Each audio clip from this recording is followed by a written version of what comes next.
tell us about this, the problem that we see with monopoly and labor, because we're seeing this in the context of of freight trains.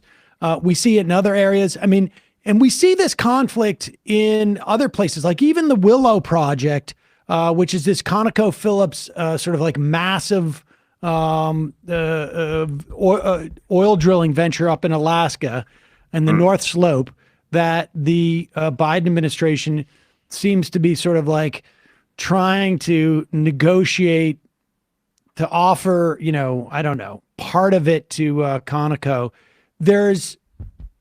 We see there also labor bouncing up against the environmental movement. In some respects, we're even seeing like indigenous folk, wanting the jobs, like that tension of more jobs versus just about anything else exists with unions in particular. I mean, in other cohorts as well, but talk about how this is sort of like coming to a head in certain areas.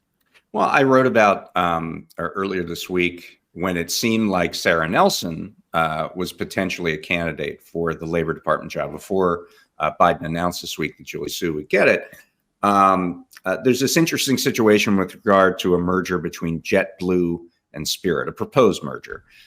These are two of the low-cost carriers that provide a little bit of competition with the major airlines, four of which control about 80% of the routes.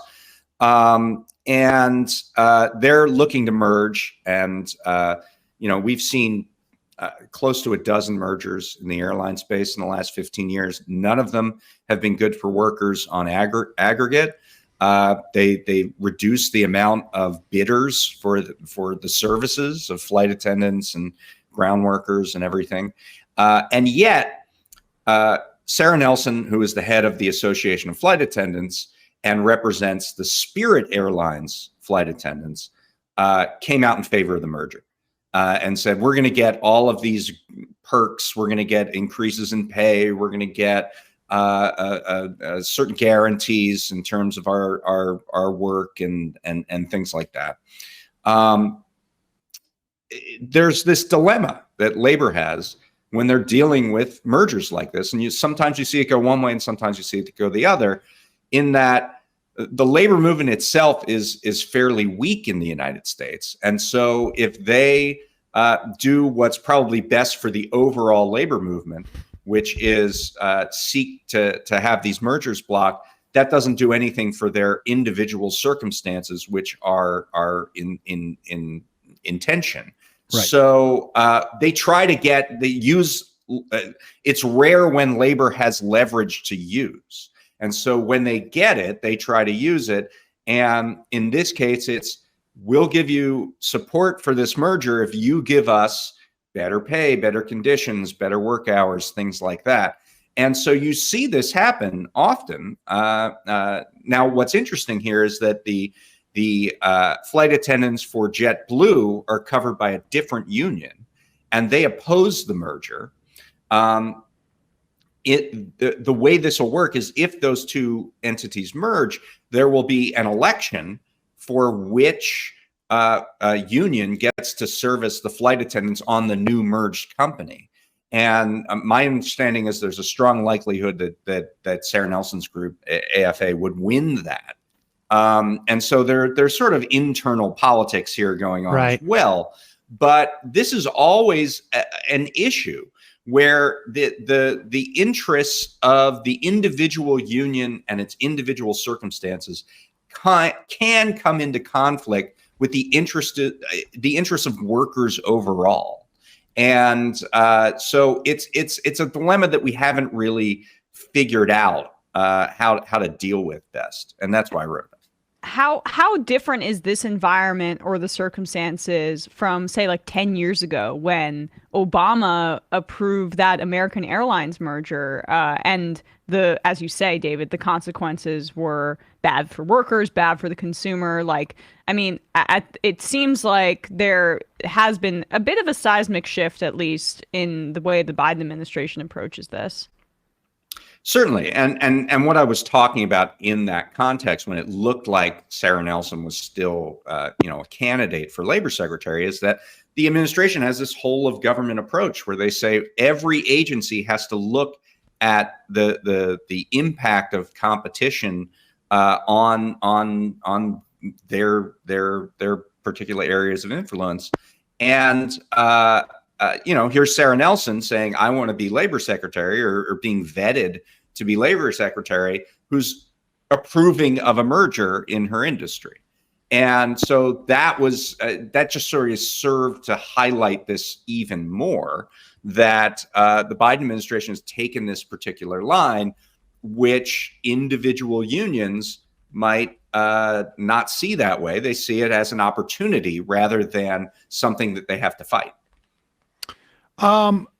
What do you think the solution is to something like that? Because to me, the first thing I think about is we need to reform Taft-Hartley. Like that the road to dealing with that is to make it less relevant by strengthening labor in other ways. I mean, I agree. I think that a stronger, more mature, more confident labor movement that thinks it has the ability to negotiate contracts without needing some sort of hook or leverage in that respect would not be one that thinks of its parochial interests first above the larger interests of and the long-term interests of workers, even its own workers, from consolidation in the economy. So yes, I think that this is more of a symbol of a weak labor movement than it is a symbol of something that's intractable.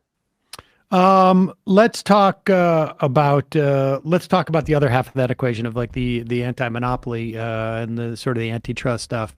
Lena Khan just made it into the news again. What was it, the 43rd time in the Wall Street Journal, op-eds or something like that?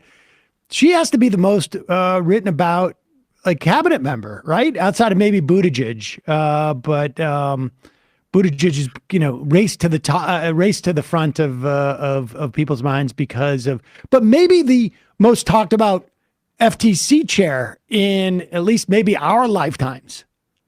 Yeah, in about 40 years. I mean, this is a playbook that was run actually with Carter's FTC commissioner, his chair, a guy whose last name I'm going to butcher, but it was like Michael Perchutz or something like that. Look it up. But he was a progressive. I believe came from Public Citizen. And he was installed as Carter's FTC chair. He was immediately subject to the first wave of the corporate backlash against government regulation and government action. He was like enemy number one of the aftermath of the Powell memo, right? And just to remind people, Lewis Powell writes a memo in 1972. There's a basically calling for corporations to push back on what they're seeing in terms of like increased environmentalism, and then Nixon puts him on the Supreme Court, which was convenient. Right. And so there was a massive corporate backlash to the FTC in the late 1970s. And I don't have the stats on whether he was getting 2 Wall Street Journal editorials a month at that time, but he was a high profile guy, Perchutz. And ultimately the corporate side won. They beat down the FTC. They had them withdraw regulations that they put in. One was around advertising and children. And basically the agency went into a shell for about 40 years after that. I mean, that is the history here. The fact that Lena Khan is opening up that shell is unbelievably offensive to corporate America. And that's why you're seeing this. They're essentially running this same playbook that they ran in the late 1970s. It's fascinating because it was almost as if, like, when they did it in the late 70s, they were loosening the soil, basically tilling the soil for the coming Borkian reinterpretation of what antitrust meant.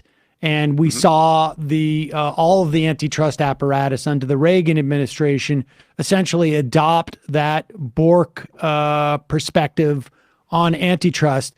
8 years is a long time. And if you get 8 years worth of, like, you know, DOJ lawyers and FTC commissioners and who all espouse this sort of very limited notion of what when the government should exercise its antitrust authority, you've created a trajectory that ended up lasting until essentially the Biden administration, and they're responding in the same way they did when they were just, like, sort of loosening the soil at that time, because they realize that something has turned, and it's a big deal, isn't it?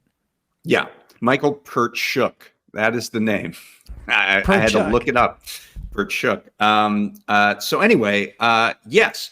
Yeah. I mean, the reason they're freaking out about this non-compete proposal, this proposal to ban these agreements that block workers from moving from one part of an industry to another because if they sign an employment contract that bans it, is that it's not just that they like non-competes because they suppress wages.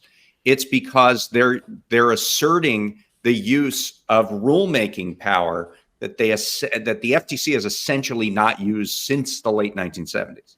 So they don't want the FTC to be comfortable with the fact they can actually write rules, even though it's in their statute that they have Section 5 of the FTC Act, rulemaking authority to ban unfair and deceptive practices. So they see this as the tip of the spear, this non-compete thing. And that's true of a lot of the initiatives that Lena Khan and her compatriots on the FTC are putting out there. Just speak to that dynamic, because I'm not sure that people fully sort of, like, grasp the way that this works. Because we saw this also with Dodd-Frank in many respects too. And you see it, like, you get any type of assertion by the government, the industry, corporations, it's basically like, it's almost like they want to take a rolled up newspaper and smack the dog on its nose, because then the dog knows, like, I don't go there anymore. And so, like, that's the theory, right? It's not just like this one thing. They don't want the precedent set. They want to set the precedent that if you exert all this energy involved in the months and months that go into like a major, policy implementation like this, you're going to waste your time. And so we're going to hit you so hard that next time you think about doing this, you're going to go, you know what? Let's be a lot less ambitious and let's stick to our lane is much more marginal than this. Right. I mean, they call it the chilling effect for a reason. They're trying to stop and intimidate the agency into not fulfilling its mandate. And that's why we're probably going to see this non-compete deal go to court. The Chamber of Commerce came out with a long statement, the first comment of which was from a debt collection company. So this is the groups that you're hearing say this is problematic, but they're going to fight this tooth and nail because they don't want the precedent set. Absolutely.